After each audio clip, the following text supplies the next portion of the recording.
Vous voyez les rectangles. Donc, la largeur des rectangles augmente au fur et à mesure qu'on fait la variation progressivement.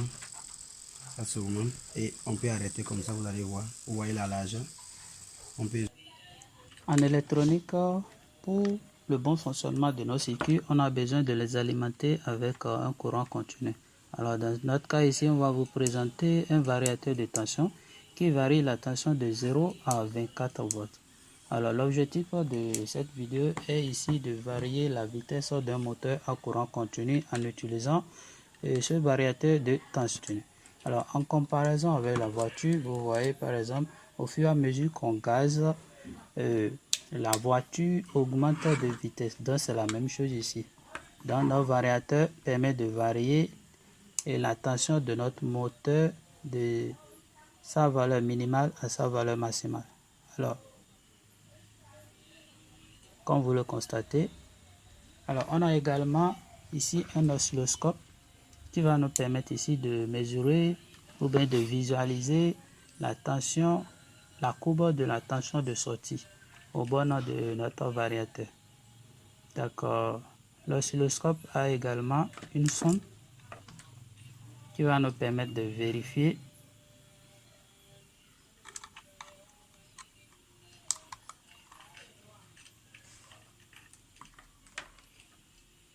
Donc ce qu'on va faire, on va alimenter notre oscilloscope via son chargeur.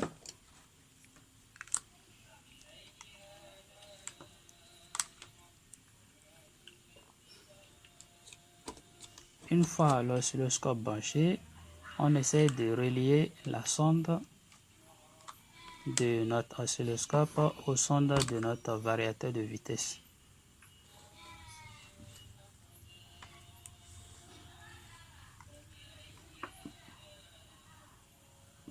Ainsi donc, on peut allumer notre oscilloscope. Une fois l'oscilloscope allumé, on peut visualiser la tension. Alors ici, comme le variateur sort du courant continu, donc on doit régler notre oscilloscope à DC. Vous voyez là actuellement, on constate qu'il y a 9,73 et 9,32 ici. Au fur et à mesure, on varie notre variateur de tension. On constate également que la valeur RMS varie également au niveau de l'oscilloscope.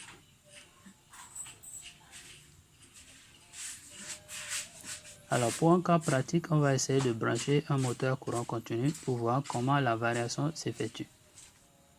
Vous voyez là, nous sommes à 0. Si j'allume, au fur et à mesure que je varie la tension de sortie de notre variateur, on constate que le moteur augmente ou diminue de vitesse.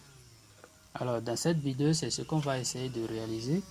Pour ce faire, on va vous présenter un schéma que nous avons fait à base d'un circuit intégré NE555.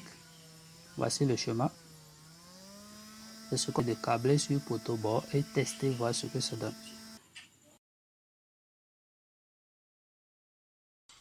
Ok, bonjour chers amis. Et ici, nous voulons réaliser un variateur de vitesse. Donc, nous avons d'abord réalisé le schéma sur Proteus et nous l'avons essayé et ça a marché. Et ici, voilà le câblage que nous avons effectué. Nous allons passer tout à l'heure au test pour vous montrer comment ça marche. Donc, et c'est le câblage. Nous avons réalisé ces variateurs de vitesse avec le NE555. Donc voilà les différents câblages déjà réalisés et voilà notre moteur. Donc c'est ici le potentiomètre que nous allons utiliser pour pouvoir faire des variations. Vous pouvez suivre ça avec nous. Nous allons commencer les variations. Ok, on y va.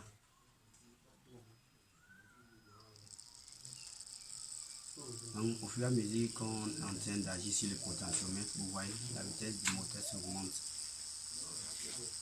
Et vice versa, on peut aussi diminuer la vitesse. Vous voyez, on diminue la vitesse, on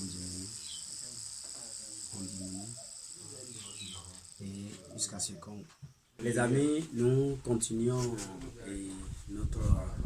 nos câbles cadrage toujours pour vous montrer les variations de vitesse au niveau du moteur courant continu. Ok, et voilà, tout à l'heure nous vous avons présenté la variation avec le NE. Maintenant nous voulons vous montrer les courbes. Quand on fait la variation, nous avons ici notre oscilloscope numérique.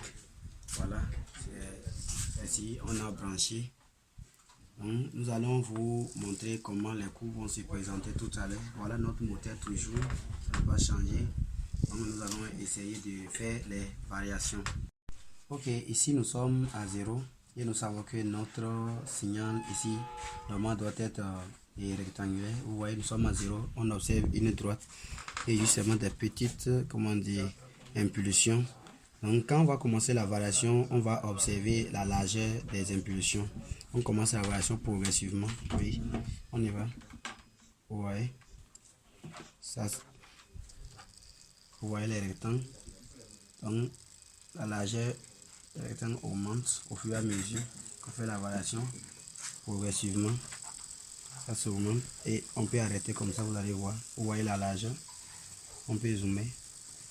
Voilà. Ok.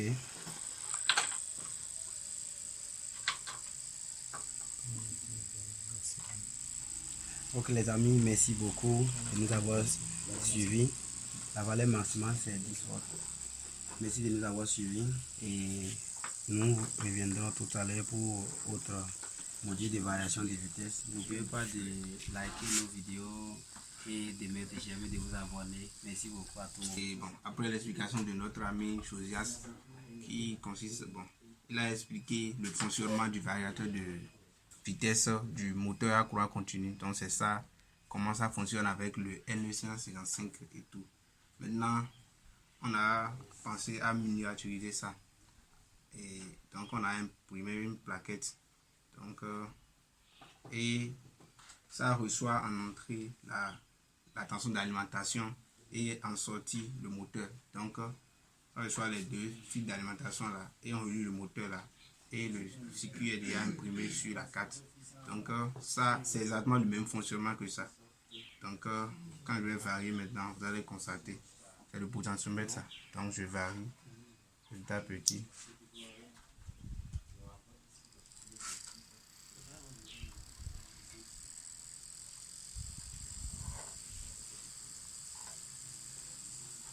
Je diminue.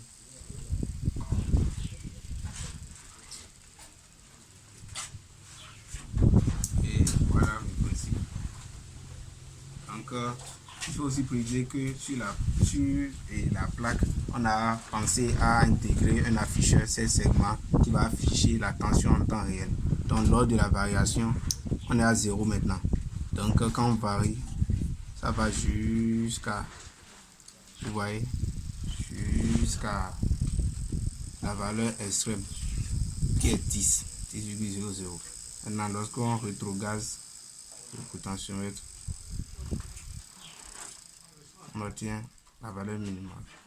Les collègues sont déjà passés pour tester leur expérience. Le premier est passé et il a expliqué le schéma le plus développé et la deuxième personne a expliqué ce que lui, il a fait.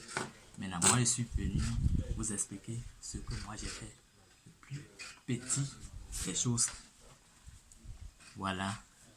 Maintenant, si on varie la vitesse, le moteur tourne. Varie. Et varie. Et varie.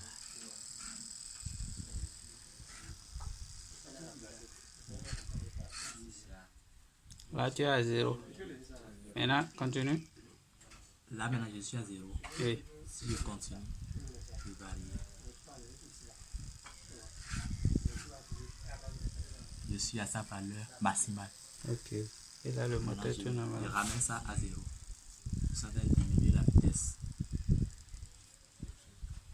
Et je suis à sa. Ok, chers amis, vous venez de suivre les vidéos. Nous avons présenté les variateurs de vitesse. Vous savez, et pour réaliser les projets, il faut d'abord tester les choses avant de venir à la vraie réalisation. Donc c'est ce que nous avons fait exactement. Nous avons eu l'idée de faire varier la vitesse des moteurs à courant continu. Nous avons d'abord carré le chemin sur Proteus. On a testé cela, vous l'avez vu. Donc nous sommes passés au niveau de notre protobord pour pouvoir réaliser cela avec des fils ici. Donc comme vous le voyez. Et on a testé nos montages, cela a marché.